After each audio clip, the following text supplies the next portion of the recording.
Hola, ¿qué tal? Mi nombre es Héctor López. Esta es la clase número 7 del curso de Backtrack.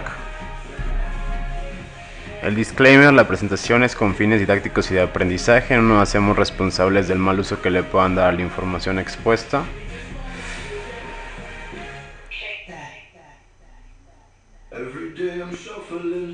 Y bueno, para esta clase vamos a hablar un poquito de lo que es el Simotoa, que es un framework para lo que es inyección de shellcode en manera de modo de ejecución, y es bastante bueno. Y bueno, vamos a hablar de malware en general, cómo se clasifica y cómo está compuesto. De los troyanos, que básicamente son programas que hacen pasar por programas legítimos de nuestro sistema con el fin de infectarlo y pues provocarnos alguna clase de daños. Vamos a hablar de lo que viene siendo una shell bind y reverse, que son básicamente las dos formas en las que se puede establecer conexión a un servidor. La primera es la más básica, consiste en abrir un puerto en el lado de la víctima, pero es muy ruidoso, ya que si tiene, por ejemplo, firewalls o algo así, no vamos a poder salir hacia el exterior. Y la de reverse, que consiste en nosotros abrir un puerto local y hacer que la máquina del atacante se conecte hacia nosotros. Entonces, de esta manera evitamos todo lo que viene siendo problemas con los firewalls y la restricción de los puertos hacia dentro y hacia afuera, porque aquí no estamos utilizando nada de esto para poder evadir la restricción. Vamos a hablar de lo que son los procesos y la memoria dentro de las cuestiones de los backdoors, ya que generalmente cuando está corriendo un backdoor, lo que hace, por ejemplo el Simotoa, es que le especificamos un process ID, y dentro de ese process ID va a inyectar el shellcode que le queremos poner. Hay shellcodes como la mayoría de lo que hacen es ejecutar algo así como un bash, o pueden ejecutar cualquier otro tipo de intérprete, dependamos de que le pongamos. Pero algo muy interesante es que podemos ver aquí los procesos y podemos ver la memoria. Es una parte esencial en casi cualquier parte de forensicos cuando queremos detectar si realmente tenemos un backdoor o no corriendo en el sistema. Y bueno, por último vamos a hacer el demo del rootkit, el Simotoa, sobre nuestra distribución preferida, Backtrack 5.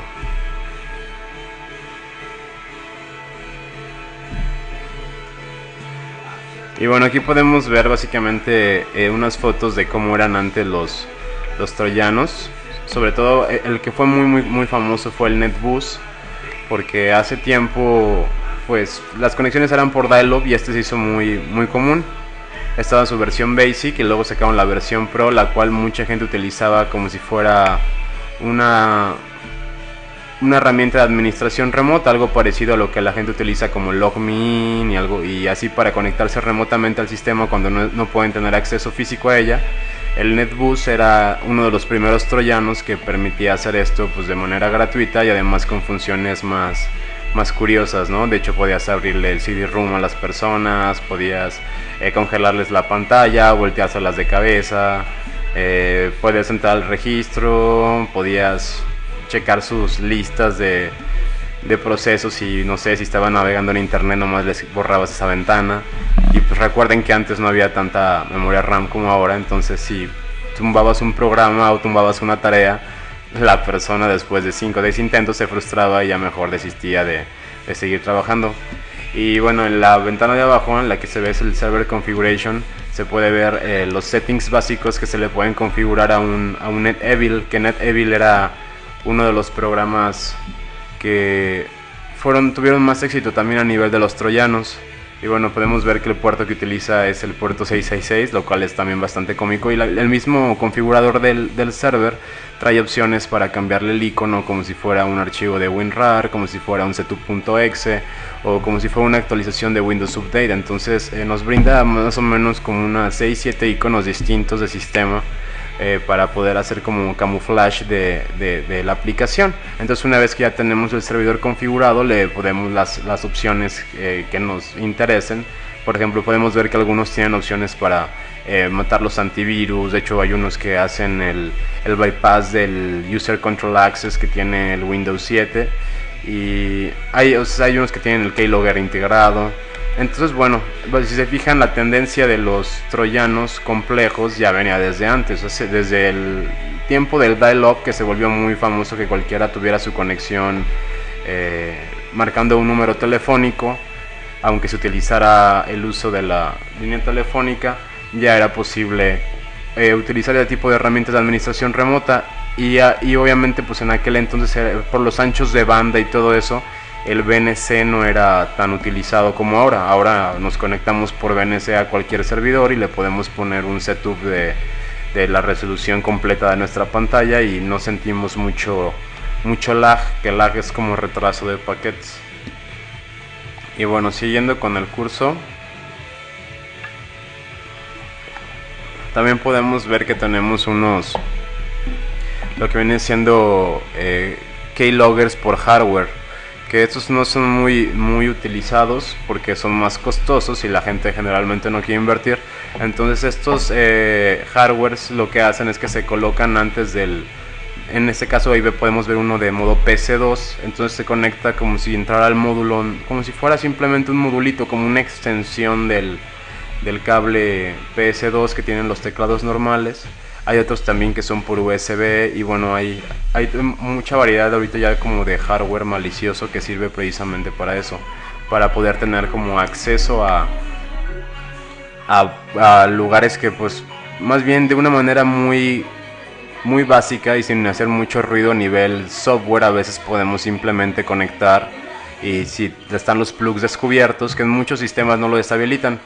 Como política de seguridad en muchas empresas lo que hacen es precisamente esto, hacer una política de que no se permita el uso de dispositivos USB externos a la organización, a menos que estén verificados, con el fin de que pues, la gente a veces no se robe código, porque estuvo muy de moda en Estados Unidos que los robos de propiedad intelectual se hacía en los mismos iPods de los usuarios, cuando ahí agarraban y se ponían 5 o 6 gigas de todo el código fuente a la empresa y lo sacaban como si fuera una canción, ¿no? Entonces todo este tipo de cosas ya ha estado desde hace mucho tiempo y el hardware ha sido una manera en la cual se fuga la información de una manera muy rápida. Y bueno, siguiendo un poco, pues también tenemos que Google ha aparecido, ¿no? Ahora esto de en qué beneficia o en qué no beneficia, hay unas técnicas que se le conoce como Google Hacking, que básicamente es utilizar los motores de internet para poder buscar sintaxis que perjudiquen o nos ayuden a buscar cosas específicas en el software. Entonces está muy de moda los famosos Google Doors, que básicamente tú le pones comandos como por ejemplo in URL, o le puedes poner in title, o le puedes poner así varias como tags para que tú las pongas en los campos de búsqueda de Google y te busque cosas muy específicas. Por ejemplo, podríamos mediante una sintaxis buscar todos los PDFs de los sitios de gobiernos de México, por ejemplo, o podríamos en otra sintaxis buscar todos los archivos de Excel de cierto estado de la República. Entonces eso es muy fácil de hacer porque pues Google básicamente indexa todo, y a menos de que tú crees un archivo que se llama robots.txt en el cual tú le estás diciendo a los servidores de Google y a todos los spiders de cualquier servidor como Altavista, Yahoo, etcétera, que no busquen en tus carpetas privadas, porque si no lo que va a pasar es que todo tu código y todo lo que está ahí se va a indexar en internet. Entonces cuando alguien busque por porciones específicas dentro de tus dominios y de tus sitios, va a poder encontrar cosas. Entonces es muy común que la gente tenga Content Manager Systems o que tenga softwares que se repiten de sitio en sitio. Entonces cuando se encuentra un bug, pues tú utilizas un Google Dork para buscarlo con Google y pues atacas y encuentras todo y puedes penetrar muchas cosas.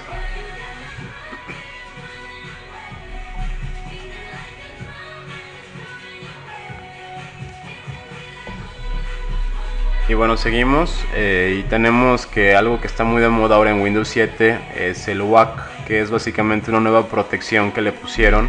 Microsoft se ha interesado mucho en la seguridad de los usuarios últimamente, desde que empezaron las academias latinoamericanas de seguridad informática y todo ese tipo de shows. Y ahora lo que han logrado es que ya salieron como cosas embebidas, ¿no? Ya tienen su propia herramienta de detección de malware, que es gratuita. y también el Windows Defender y el firewall integrado, y bueno, ya le han ido integrando cosas por default, lo cual es bueno porque en las versiones anteriores todo era independiente, ¿no? O sea, si querías un firewall tenías que contratarlo a un tercero como McAfee, Symantec, y ahora ya Microsoft cada vez pone más cosas, pero bueno, a final de cuentas las protecciones de Microsoft apestan y siempre se pueden romper, y bueno, en este es el caso, ¿no? Y otra cosa que vemos muy a menudo es la cuestión de los transportes, de cómo se transporta ahora nuestro software. Y pues mucha gente utiliza el de facto, el Office y archivos de pues hojas de documentos, lo que vienen siendo archivos de PowerPoint, Excel, Office Note, Access, todo ese tipo de archivos. Y bueno, para todo ese tipo de programas a veces hay exploits dedicados. Entonces a veces tú no importa qué sistema host tengas, o sea, no importa que uses Linux, Windows, Mac, porque a veces, o sea, aunque tú tengas una cierta versión de plataforma de hardware o de software, utilizas programas en común que se utilizan a lo largo de múltiples dispositivos. Por ejemplo, cuando salió una vulnerabilidad hace tiempo en lo que viene siendo Adobe Flash, y como se podrán imaginar, pues afecta obviamente a todos los browsers, porque todos usan Flash para ver las famosas peliculitas de YouTube y etcétera, ¿no?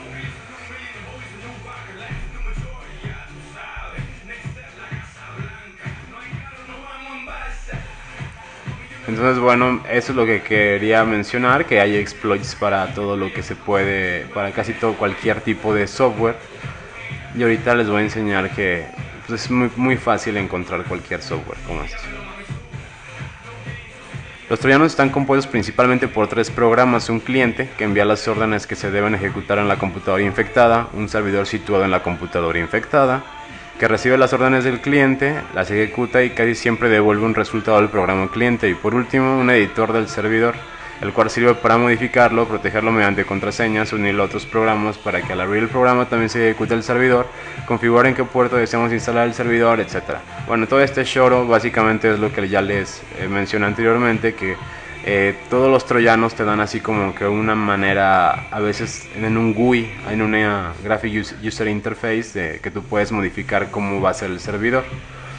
Algunos no lo hacen de esta manera, y de hecho los más efectivos son obviamente los que nadie conoce, ¿no? Es como cuando dicen, oye, ¿cuál malware va a ser más efectivo? Pues obviamente el que está más ofuscado o el que está más hecho por un cierto usuario o modificado, porque los que se utilizan a lo largo de internet, pues obviamente ya hay firmas para detectar estos. Entonces lo que se busca hacer es precisamente crear malwares indetectables. Ahora, ¿cómo hacemos esto de los malwares indetectables? Pues hay muchas maneras. Todo esto se basa mucho al encoding.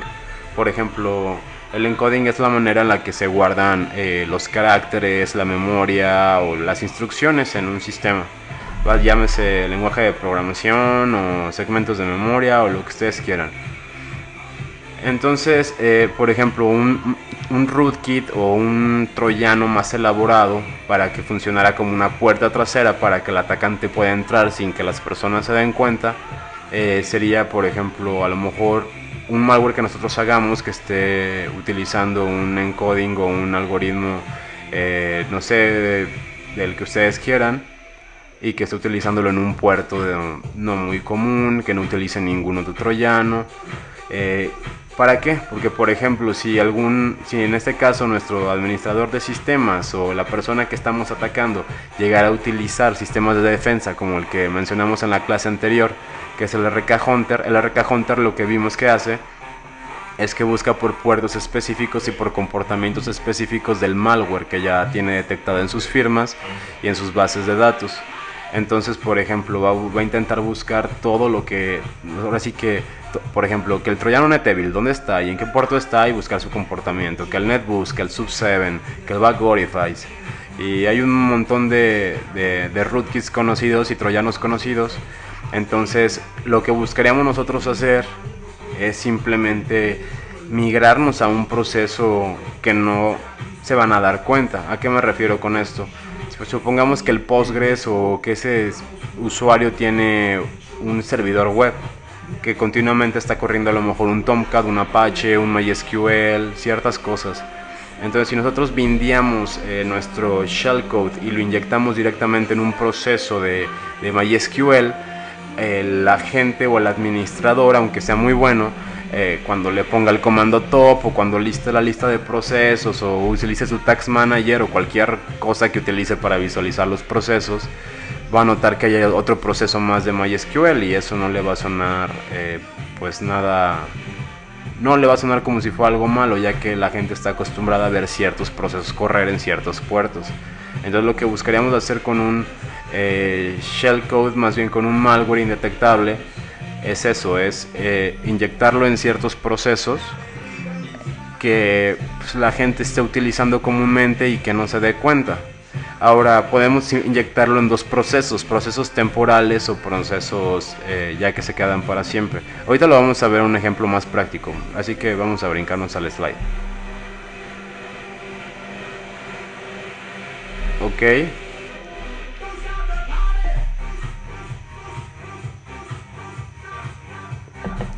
Vamos a verificar que esté grabando esto. Sí, parece que sí. Ok.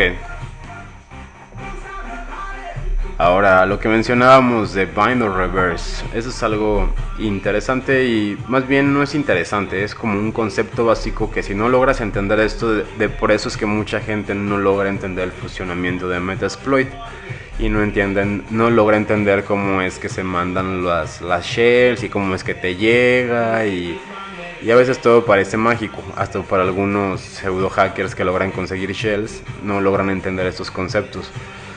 Entonces es importante que, por ejemplo, hagamos notar que hay dos maneras principales. Hay otras, que no todo es bind y reverse, algunas pues, se podrían catalogar como reversa con proxy o bind con proxy, o utilizando una red peer-to-peer, o utilizando a lo mejor túneles de Secure Shell. Entonces hay varias maneras de tunelear todo esto y de irlo haciendo cada vez más complejo. Pero para fines básicos, si apareces por cuestiones de tiempo, no conviene mucho hacer lo que vienen siendo los proxies. Cuando estamos utilizando proxies, depende de la cercanía y la latencia que tengamos hacia el proxy, el cómo nos va a funcionar. Entonces supongamos que nos estamos conectando a un proxy de China y que no tiene muy buena latencia y nos da una latencia como de unos 600 milisegundos o más. Cada que lo estemos utilizando para entrar a cierta página puede que no nos funcione. Y más cuando intentemos utilizar y entrar a servicios de Secure Shell, más bien de SSL, utilizando protocolo seguro, pues van a caducar las conexiones y no va a funcionar esto. Entonces, bueno, algo básico es que hay bind y reverse. Bind es cuando se recomienda para cuando podemos hacer ruido en la máquina y que tenemos casi acceso directo al internet, o sea que estamos en la DMZ o que podemos controlar el acceso a los puertos. Si estamos detrás de firewall Cisco, como pasa mucho en organizaciones, o de firewalls Juniper o checkpoints bien configurados, mejor ni intenten el bind porque no les va a funcionar. Tienen que intentar el reverse. Bueno, otra cosa que es muy común en los malwares es que funcionen, pues ahora sí que replicándose a sí mismos. Esto es una capacidad básica que se les otorga a los malwares para que sean muy persistentes y que causen mucho daño. Entonces, bueno, aquí le puse un ejemplo con PHP Scripts que se puede traducir básicamente eso al concepto también de una botnet, o se puede construir también, pasar el concepto a lo que viene siendo una bomba fork. Entonces, bueno, algo muy básico que la otra vez hicimos en una intrusión de un sistema es que, por ejemplo, imagínense, si quisiéramos llenar y saturar rápido el disco duro de cualquier servidor, ¿qué es lo que haríamos principalmente? Sería buscar posiblemente, primero hay que buscar en qué carpetas tenemos permisos para leer, escribir y ejecutar y todo eso. Pero una vez que ya encontramos un directorio vulnerable, podríamos intentar copiar archivos grandes y crear respaldos y de manera iterativa hasta que se bloquee y pues explote la capacidad de la computadora.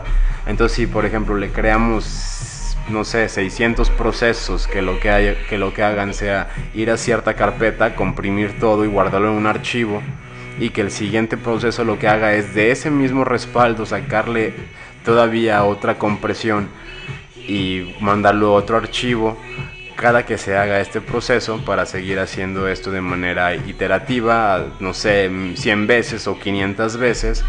Pues obviamente el primer respaldo, supongamos, va a ser de 1 giga, el segundo va a ser de 1.5, el tercero va a ser de 3 gigas y el cuarto va a ser de 6 gigas, y así va a ser sucesivamente.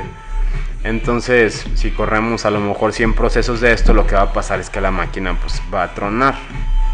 Sobre todo los procesos de compresión y de empaquetado y todo eso generan muchos, más bien requieren muchos recursos del procesador y de memoria. Entonces es posible que podamos lograr causar una denegación de servicio a la computadora. Al no tener ya memoria disponible o disco duro disponible, va a dejar de responder comúnmente a los usuarios como lo hacía normalmente. Otra cosa que es importante mencionar en esto de los backdoors es lo que viene siendo el monitoreo de recursos del sistema. Siempre los administradores tienen que estar monitoreando sus recursos y checando que no les haya cambiado los permisos a ciertos archivos, etc.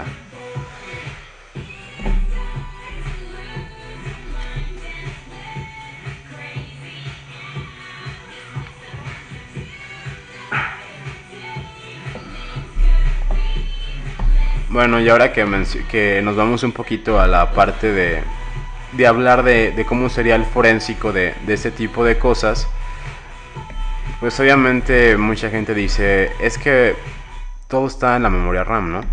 Comúnmente. A ver, necesito poner esto, un segundo, que necesito inspiración.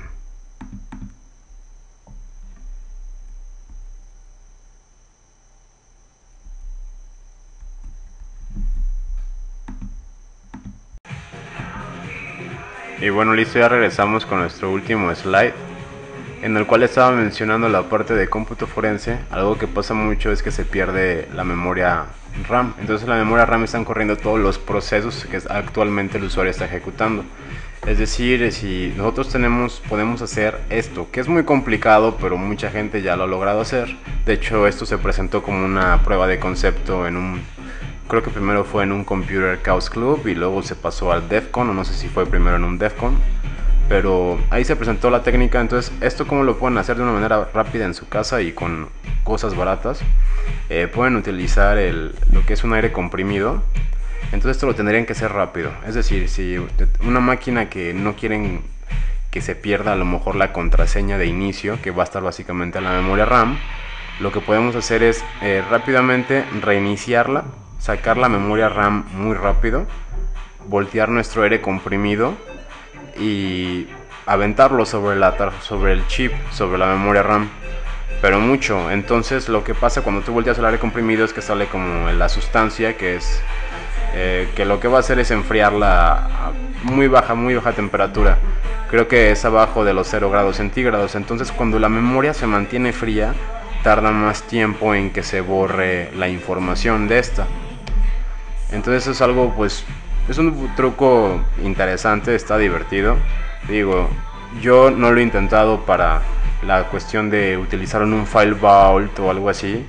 Una vez lo intenté, pero no obtuve mucho resultado, porque generalmente a veces el Windows no hace bien el trabajo de borrar todo de la RAM. Entonces cuando tú en una máquina común a veces reinicias con un sistema de recovery y pides que te haga un dump de toda la memoria RAM, generalmente te la va a sacar toda. O sea, con que simplemente la reinicies y le pongas el dump de la memoria RAM, no vas a ocupar a congelar todo esto de la memoria RAM. Pero posiblemente en laptops que tengan sistemas de protección más avanzados como TrueCrypt o el File Vault en la Mac o como el BitLocker, creo que se llamaba en los ambientes Windows, entonces sí podría ser conveniente ese tipo de ataque del Cold Boot, que es muy interesante. Y bueno, por la parte de presentación es todo. Vamos rápido con la demostración del Simotoa.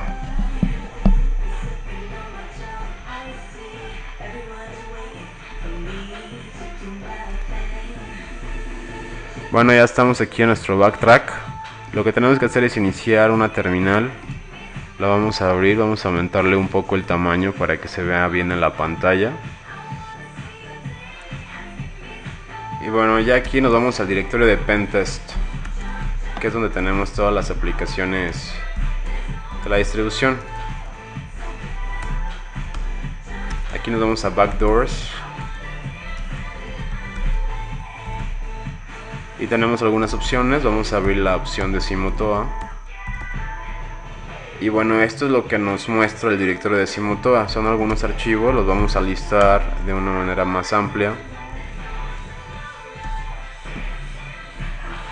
Y podemos ver que consta de un ejecutable. El Simotoa tiene ahí su header en su archivo de C, su versión ya compilada, tiene su makefile, su cabecera de los payloads, su cabecera de la personalización y un script que está hecho en Perl.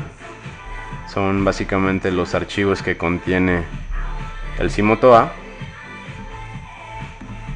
Y bueno, les recomiendo a la gente que ya le quiere echar un clavado más cercano, pues igual los pueden abrir y leer un poco, ¿no? Y se fijan, pues yo lo estuve checando hace tiempo y están muy bien escritos, la verdad, pues, se sacaron un 10.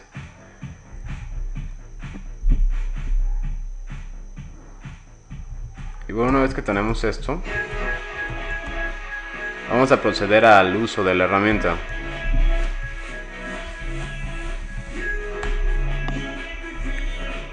Cuando lo abrimos, esto es lo que nos sale, ¿no? Dice versión alfa, runtime shellcode injection for stealthy backdoors. Es codeado por un chavo, bueno, por un I que se llama CodeWizard. Y básicamente la utilización es la siguiente, es muy sencillo. Se utiliza el Simotoa, se le pone "-p", se utiliza el process ID. El process ID es básicamente el proceso que utiliza cualquier software que está corriendo en nuestra computadora para ejecutarse en la memoria. Le podemos el número del shellcode que queremos ejecutar aquí, y pues las opciones, que las opciones pues son estas, ¿no? Ahora básicamente esta opción es pues de las que yo más recomiendo. Vamos a listarlas ahorita a continuación.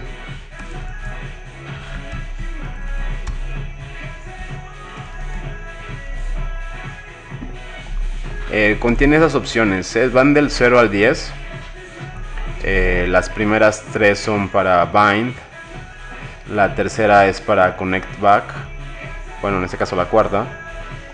Y bueno, tenemos una opción que lo que hace es crearnos un servidor web, lo cual está bastante interesante. Ahorita vamos a hacer una demo de esto. Podemos crear con la opción 8 una fork bomb, y pues eso también es muy interesante. La opción 9 nos permite abrir el CD-ROM haciendo un loop. Y hay que tener en cuenta que el Simotoa lo que hace es hacer el shellcode injection, pero en sistemas Unix based, lo cual es todavía más interesante porque generalmente todos los que vamos a encontrar y todos los backdoors van a ser pues que el NetBoost, que el Backorify, todos los que tienen como interfaz gráfica y que son para Windowseros. Entonces esta es diferente, esta herramienta.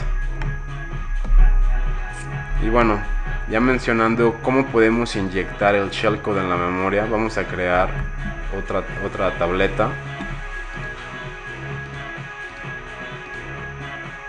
Y con el comando top podemos ver los procesos que están corriendo actualmente. En este caso ahorita vamos a abrir uno nuevo para poder inyectar en ese proceso el shellcode y que sea como más demostrativo. Vamos a abrir algo básico. Cualquier persona tiene en su máquina corriendo el Firefox o el Internet Explorer o el Word o el Excel, algo así. Entonces a este usuario primero le vamos a infectar su Firefox. Entonces va a correr el Firefox. Aquí vemos que ya está corriendo.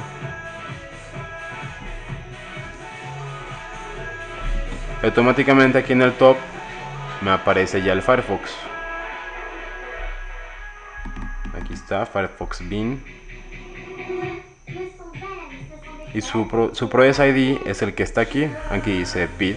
user, está también el porcentaje de CPU, de memoria que está utilizando y el comando que está requiriendo para ser utilizado. Entonces, este nos sirve para ver en tiempo real el top y se está actualizando constantemente. Esto es útil para cuando estamos monitoreando cuestiones como el benchmark o que un procesador nos esté tragando más recursos de los que debe de tragar y todo esto. Pero bueno, con el PC-AUX también podemos listar procesos. Y en este caso aquí nos muestra que está el Firefox corriendo.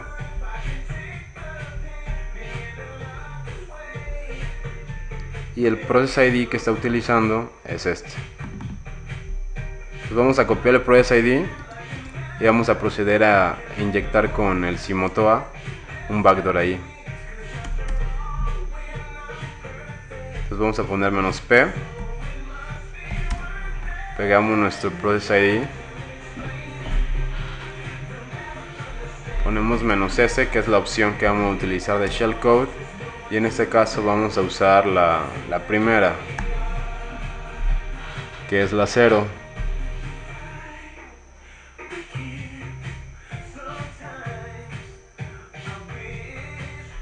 Ya lo único que tenemos que utilizar aparte de eso es el puerto, y vamos a ponerle el puerto. Aquí hay dos maneras. Cuando pensamos en un puerto, podemos pensar en los comunes para que sea transparente y que sea fácil de que pues no pase por un detector a lo mejor de malware. Podría ser el 80, el 443, el 21 de FTP, o hacerlo pasar por un telnet o por un servidor de proxy, un squid o algo así. Pero también podemos ponerlo en un puerto simplemente que no esté utilizado. En este caso voy a tratar de utilizar el 777.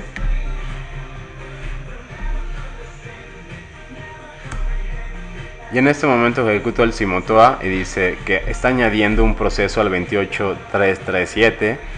Me dan la información de los registros, me da el value de mi X, de mi ESP, me da varios resultados en hexadecimal de segmentos de memoria, y aquí me dice cómo inyectó y dónde inyectó, y bueno, aquí me dice el resultado, ¿no? Que el resultado es que esté infectado.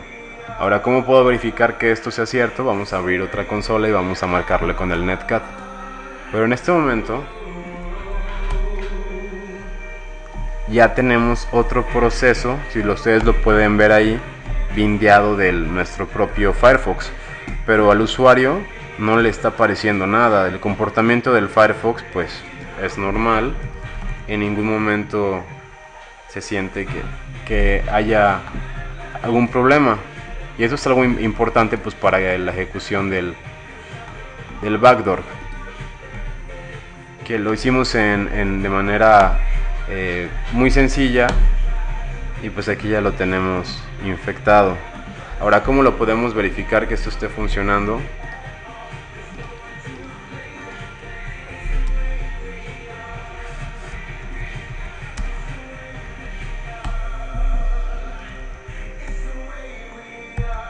Aquí en este momento ya tengo yo bueno, voy a especificar lo que hice.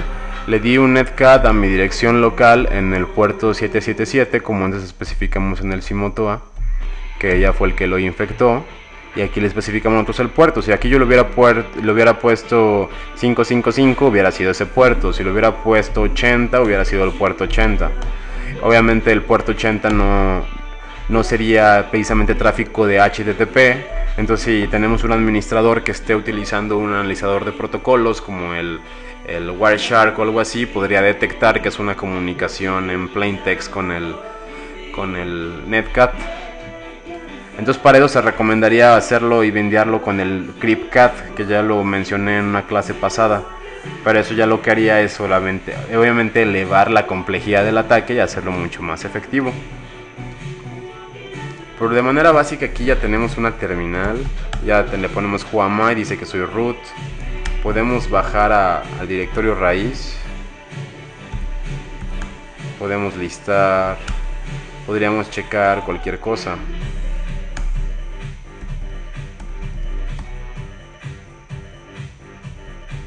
De hecho, podríamos utilizar comandos desde la otra máquina. Supongamos que aquí yo estoy conectado a otra computadora, podría yo utilizarla para mandar escaneos o para desde ahí pivotear y lanzar un exploit o algo parecido.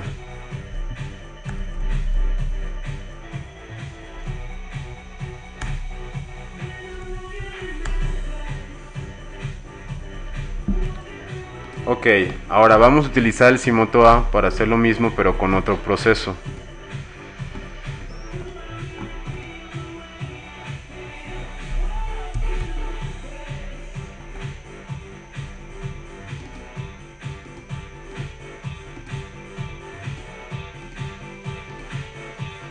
Ahora, el utilizar el Firefox en este caso es conveniente, pero podríamos utilizar herramientas a lo mejor del propio sistema, como les mencioné anteriormente, algo de MySQL o algo de más interno. De hecho, podríamos a lo mejor, voy a poner un ejemplo que puede parecer muy tonto, pero es algo cómico.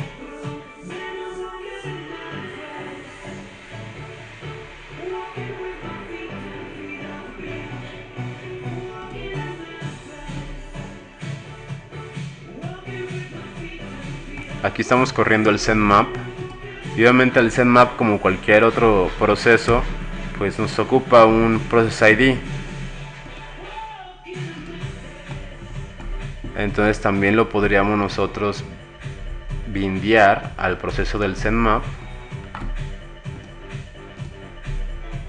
Aquí le voy a cambiar el puerto para que sea el 886. En este momento me dice que está infectado. Vamos a checar los procesos nuevamente y vemos ahora ya dos procesos de ZenMap, cuando pues visiblemente solo tenemos un proceso de ZenMap corriendo, o sea, no se abrió ninguna otra ventana adicional. Y si yo le marco a esta dirección por netcat,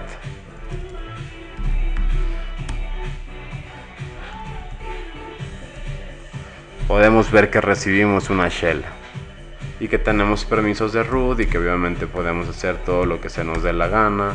Podremos hacer un RM y borrar todo, pero no queremos hacer eso.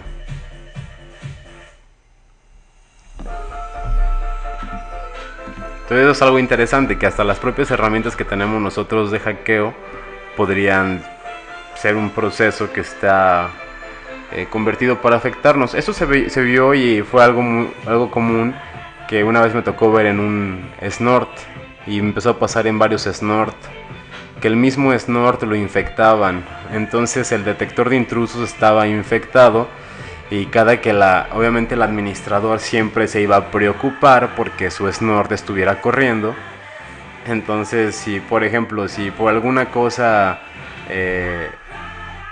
al atacante se le fregaba su malware o algo, de todas maneras el administrador se iba a estar encargando de que siempre estuviera online su máquina y que estuvieran los procesos de snort corriendo, y posiblemente algún proceso de snort ahí va a tener la shell inyectada, y es al que se va a estar conectando el atacante, ¿no?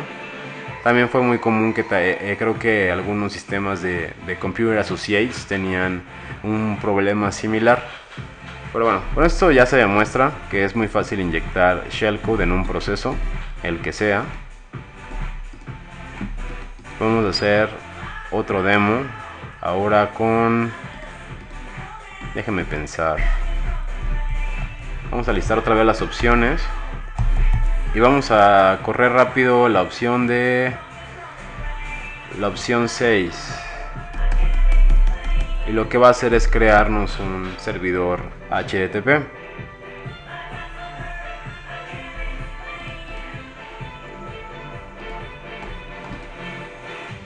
Pero ahora la vamos a bindear a otra aplicación.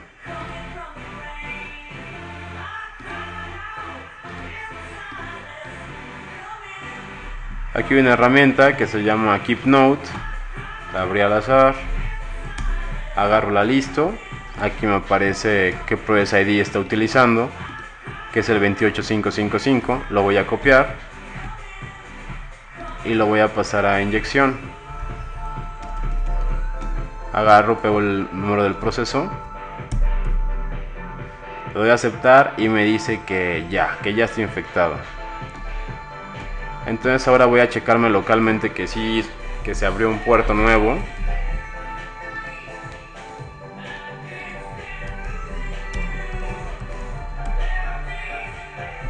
Y aquí me aparece que estoy corriendo el puerto 8800, que es el equivalente a un Zoom Web Admin, pero obviamente aquí no somos ni una plataforma Zoom ni nada de eso. Simplemente estamos usurpando el puerto para ahí cargar nuestro servidor web. Vamos a accesar a él para que se vea que funciona. Y aquí está, nos aparece una carita feliz de que el puerto pues está funcionando y ya tenemos un servidor web ahí corriendo en un proceso inyectado y más bien camuflajeado como si fuera un Keep Note. Si nosotros listamos, aquí nos aparecen unos procesos de Keep Note, pero pues no aparece nada relevante, nada de lo que el usuario pueda sospechar de una manera sencilla. Y como lo menciono, no se abre ninguna ventana adicional y la aplicación no truena. Ahora, esto hice algunas pruebas con muchas aplicaciones y llegué a recibir que algunas sí tronaban. En la inyección del shellcode en runtime, la aplicación se crasheaba. Entonces, bueno, todavía eso es más chafa, ¿no? Pero porque a lo mejor ahí podríamos tratar de ubicar en el código algo que nos ayude a elevar privilegios y rutear el sistema, pero ya no me puse a checarle con más detalle.